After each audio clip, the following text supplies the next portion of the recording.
Salom. Bugun eng g'alati inson mutatsiyalari haqida gaplashamiz. 85 tadan bitta inson egizak bo'lib tug'ilishi mumkin.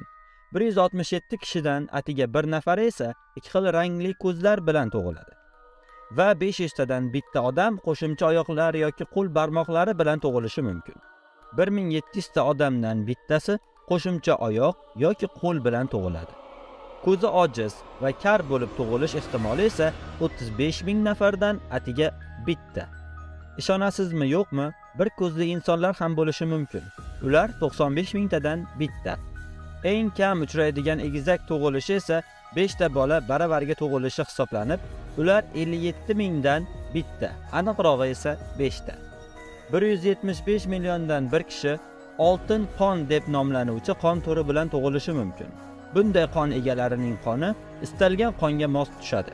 1 milliard insondan atiga bir nafari bo'ri sindromi bilan tug'iladi. Bunday insonlarni hatto yuzlarigacha tuklari bo'lishi mumkin. Va nihoyat eng noyobi bu 220 milliarddan atiga bitta. Bu esa siz. Buni bilarmidingiz?